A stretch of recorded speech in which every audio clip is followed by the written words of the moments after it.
जय Hind defence lovers. आज की टॉप हेडलाइंस कुछ इस प्रकार है। भारत और साउथ कोरिया संयुक्त रूप से मिलकर विकसित करेंगे लेज़र वेपन। भारत के स्पेशल फोर्सेस पहली बार शामिल हुई यूएस के स्पेशल ऑपरेशन इवेंट में। नेवी ग्रुप ने डेमोस्ट्रेट करी अपनी वायु अस्त्र लॉयटरिंग म्यूनिशन की कैपेबिलिटी। पुलवामा हमले के मास्टरमाइंड को अज्ञात बंदूकधारियों ने किया हॉरिफाइड। और इजराइल के पीएम चाहते हैं ईरान पर कंटिन्यू स्ट्राइक करना।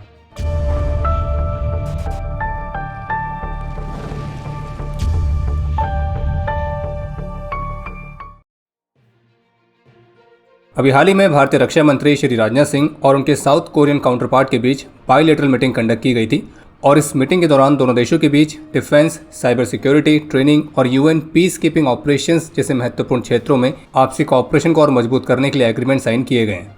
और इकोनॉमिक टाइम्स की रिपोर्ट के मुताबिक इस एग्रीमेंट के तहत जो भारत और साउथ कोरिया हैं वो कुछ एडवांस्ड डिफेंस टेक्नोलॉजीज में भी कोलैबोरेट करने के लिए तैयार है, जिसमें नेक्स्ट जनरेशन के वेपन सिस्टम्स का जॉइंट डेवलपमेंट और प्रोडक्शन भी शामिल है, जिसमें लेज़र वेपन से लेकर एडवांस्ड एयर डिफेंस सिस्टम्स के जॉइंट डेवलपमेंट ये सभी चीज़ों को शामिल किया गया है। और इन उभरती हुई टेक्नोलॉजीज़ के अलावा मैरीटाइम सिक्योरिटी के क्षेत्र में भी फोकस किया गया था। इसके अलावा एक अपडेट यह है कि वेस्टर्न कमांड के GOC in C lieutenant general Pushpendra Pal Singh के नेतृत्व में इंडियन आर्म फोर्सेस के डेलीगेशन ने 18 से 21 मई तक फ्लोरिडा में आयोजित किए गए स्पेशल ऑपरेशन फोर्सेस वीक 2026 में पार्टिसिपेट किया था। इस इवेंट में 70 से भी अधिक देशों के special operation forces, defence leaders, industry partners ये सभी एक साथ आए थे। और ये पहली बार है जब भारतीय सेना ने अमेरिका के इस स्पेशल ऑपरेशन वाले इवेंट में अपनी कैपेबिलिटी को डेमोस्ट्रेट किया है, जिसमें भारत के स्पेशल फोर्सेस ने counter terrorism, unconventional warfare, high altitude और जंगल वॉरफेयर ऑपरेशंस, तो इन सभी डोमेन्स में अपने प्रोफेशनलिज्म और ऑपरेशनल एक्सीलेंस को शोकेस किया था। नेवी ग्रुप ने अपने वायु अस्त्र नाम के लॉयटरिंग म्यूनिशन के नो कॉस्ट नो कमिटमेंट डेमोस्ट्रेशंस को सफलतापूर्वक कंप्लीट किया है, जो कि इस वर्ष 18 से 19 अप्रैल तक पहले पोखरण में आयोजित किए गए थे और फिर उसके बाद 26 से 27 अप्रैल तक उत्तराखंड के जोशीमठ में। और इन डेमोस्ट्रेशन के दौरान इस वायु अस्त्र लॉयटरिंग म्यूनिशन को 100 किलोमीटर की रेंज पर टेस्ट किया गया है और जिसमें अपने साथ इसने 10 किलोग्राम तक के वॉरहेड को कैरी किया था और अपने पहले प्रयास में ही इसने सफलतापूर्वक 100 किलोमीटर की दूरी पर स्थित टारगेट को 1 मीटर से भी कम की सीईपी के साथ हिट करके दिखाया था। और इसके अलावा इस डेमोस्ट्रेशन के दौरान इस लॉयटरिंग म्यूनिशंस के हमले को अबॉर्ट करने वाली और री अटैक करने वाली कैपेबिलिटी को भी डेमोस्ट्रेट किया गया था।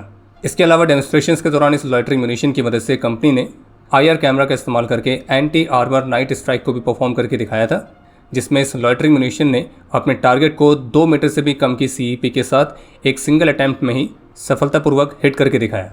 और फिर उसके बाद जोशीमठ में जो डेमोस्ट्रेशन कंडक्ट किया गया था तो उसमें इस लॉयटरिंग म्यूनिशन ने 90 मिनट से अधिक समय तक हाई ऑल्टीट्यूड पर फ्लाई करके अपने एंड्योरेंस को डेमोस्ट्रेट किया था, जिसे 14,000 फीट से अधिक की ऊंचाई पर कंप्लीट किया गया। और इस सफल डेमोस्ट्रेशन का मतलब ये भी है कि नेवी लिमिटेड ने अपने इस वायु अस्त्र 1 लॉयटरिंग म्यूनिशन के क्रिटिकल टेक्निकल ट्रायल्स को सफलतापूर्वक क्लियर किया है, जिसमें एंटी पर्सनल और एंटी आर्मर दोनों ही तरह के मोड्स में इसकी प्रिसिशन स्ट्राइक कैपेबिलिटी को डेमोस्ट्रेट करने से लेकर हाई ऑल्टीट्यूड में इसके एंड्योरेंस तक को टेस्ट किया गया है। इंडिया टीवी की रिपोर्ट के मुताबिक भारतीय सेना वर्तमान समय में परम नाम के स्वदेशी रोबोटिक सिस्टम के फील्ड ट्रायल्स कंडक्ट कर रही है, जिसे बनाया गया है हाई ऑल्टीट्यूड और ऐसे अन्य डिफिकल्ट रीजन्स में हमारे सोल्जर्स को असिस्ट करने के लिए, जो कि फॉरवर्ड और रिमोट एरियाज पर ऑपरेट करने वाले ट्रूप्स के फिजिकल लोड को कम करने में मदद करेगा। और इसको बनाने वाली कंपनी है Bengaluru based startup general autonomy, जो कि भारत में बनाया गया एक पूरी तरह से स्वदेशी सिस्टम है। जो परम है वो कुछ जरूरी मिलिट्री सप्लाईज जैसे कि एम्यूनिशन, वेपन्स, सर्विलियंस गियर, तो इनको ट्रांसपोर्ट करने के लिए इस्तेमाल किया जा सकता है।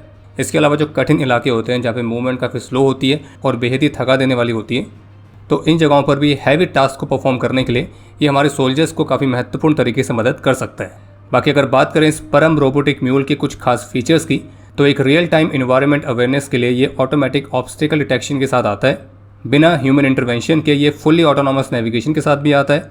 Self recovery mechanism, automatic fall detection, autonomous target tracking, तो इस तरह के कई अलग अलग फीचर्स इसमें दिए गए हैं। इसके अलावा एक अपडेट सामने आया है मणिपुर से, जहां भारत की फोर्सेस ने प्रतिबंधित संगठन UNLF बम्बई के 4 सस्पेक्टेड कैडर्स को गिरफ्तार किया है और इम्फाल वेस्ट डिस्ट्रिक्ट में कंडक्ट किए गए ऑपरेशंस में भारी मात्रा में आर्म्स और एक्सप्लोजिव्स को भी रिकवर किया गया है।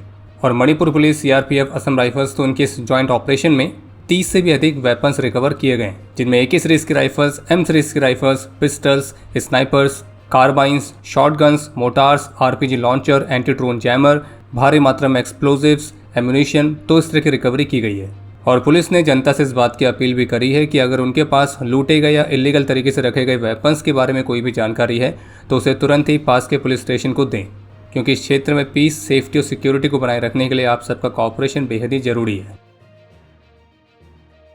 पीओके के मुजफ्फराबाद में अज्ञात बंदूकधारियों ने एक और भारत के दुश्मन को हॉरिफाइड कर दिया, जिसका नाम है हमजा बुरहान, और ये पाकिस्तानी आतंकी संगठन अल बदर से लिंक रखता था। हालांकि मीडिया रिपोर्ट्स में क्लेम किया जा रहा है कि ये जो हमजा बुरहान को हॉरिफाइड किया गया है तो ये 2019 के पुलवामा हमले के लिए जिम्मेदार था, लेकिन कुछ अनरिलायबल सोर्सेज के मुताबिक जो हमजा बुरहान है वो 2019 के नहीं बल्कि 2020 के पुलवामा ग्रेनेड हमले का मास्टरमाइंड था।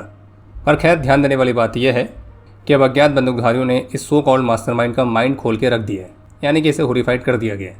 बाकी आतंकियों से याद आया, पाकिस्तान के फील्ड मार्शल आसिम मुनीर की तरफ से कहा गया है कि जो पाकिस्तान है वो आतंकवाद के खिलाफ तब तक लड़ता रहेगा जब तक कि वो पूरे देश में पीस और स्टेबिलिटी को अचीव नहीं कर लेते हैं। बस यहाँ पे थोड़ी सी एक मिस्टेक इनसे ये हो गई है कि इन्होंने पीस PACE वाला लिखा है, जबकि इनके केस में पीस PIECE वाला होता है। और हमें पूरी उम्मीद है कि जिस तरह से पाकिस्तानी अथॉरिटीज़ की हरकतें हैं तो ऐसे में वो निश्चित रूप से अपने देश में PIECE वाली पीस को अचीव कर ही लेंगे। और अगर पिछले साल के कॉन्फ्लिक्ट में अगर वे सीज फायर के लिए समय पर नहीं कहते तो पाकिस्तान में एक और पीस तो अचीव हो ही जाना था। वेस्ट एशिया की जो सिचुएशन है वो अभी भी तनावपूर्ण बनी हुई है, और ऐसे में ईरान की तरफ से कहा गया है कि इस कॉन्फ्लिक्ट को समाप्त करने वाले वे अमेरिका के नए प्रपोजल को एग्जामिन कर रहे हैं। और इससे पहले US प्रेसिडेंट ने भी कहा था कि ईरान के साथ नेगोशिएशंस फाइनल स्टेजेस में हैं, लेकिन फिर इसके बाद उन्होंने वार्न भी कर दिया था कि डिप्लोमेसी के जो रास्ते हैं वो जल्दी बंद हो जाएंगे, यानी कि जो निर्णय लेना है वो जल्दी लो। तो इसलिए ईरान का भी ये कहना है कि हाँ, जो बातचीत है वो बॉर्डर लाइन पर ही है, ये बिल्कुल सच है, और जो डील है वो कुछ ही दिनों के अंदर बहुत जल्दी से होनी चाहिए। लेकिन साथ में वार्न भी किया है कि ईरान को सारे आंसर्स बिल्कुल 100% सही चाहिए, और ईरान की डिमांड्स अभी भी वही हैं कि उनके एसेट्स जो फ्रीज किए गए उनको रिलीज़ किया जाए, ईरानियन फोर्स पर US के ब्लॉकेट को समाप्त किया जाए। और जबकि ईरान की IRGC की तरफ से भी वार्न किया गया है कि अगर इस बीच US ने नए सिरे से कोई कॉन्फ्लिक्ट को शुरू करने की कोशिश करी तो फिर इस बार ईरान का जो रिस्पॉन्स है वो मिडिल ईस्ट के बियॉन्ड होगा। तो कहने का मतलब ये है कि दोनों पक्ष नेगोशिएट करने की बातें कर रहे हैं, लेकिन एक धमकी वाली टोन के साथ। जबकि इसी बीच US मीडिया एक्सियोस की तरफ से एक रिपोर्ट देखने को मिली है जिसके मुताबिक US प्रेसिडेंट डोनाल्ड ट्रंप और उनके Israeli counter part Israeli PM Benjamin Netanyahu के बीच ईरान के खिलाफ युद्ध को लेकर एक बहुत ही तनावपूर्ण फ़ोन कॉल हुई थी। अमेरिका समझौते के पक्ष में है, जबकि इजरायली PM ईरान को कमज़ोर करने के लिए हमले फिर से शुरू करना चाहते हैं। जो मीडिएटर्स हैं वो पीस स्थापित करने के लिए भी काम कर रहे हैं। US प्रेसिडेंट का मानना है कि जो डील है वो पॉसिबल है, लेकिन अगर बातचीत फेल होती है तो वे भी युद्ध के लिए तैयार हैं। और जैसे कि ईरान कह चुका है कि वो US के इस नए प्रपोजल को फिलहाल अभी एग्जामिन कर रहे हैं। बाकी अब समय है आज के इतिहास का।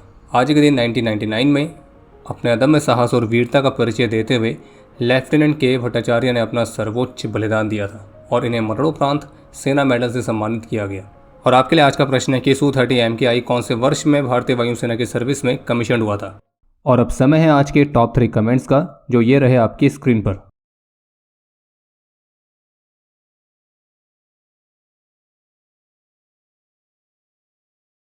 उम्मीद है आपको आज का एपिसोड पसंद आया होगा।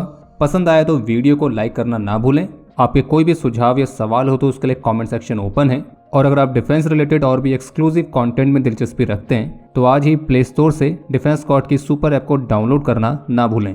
और अगर आप चैनल पर पहली बार आए हैं तो squadron.in पे जाके हमारे नए डिज़ाइंस को भी चेकआउट जरूर करें। बाकी जल्द मिलेंगे नए एपिसोड के साथ। तब तक के लिए जय हिंद, जय भारत।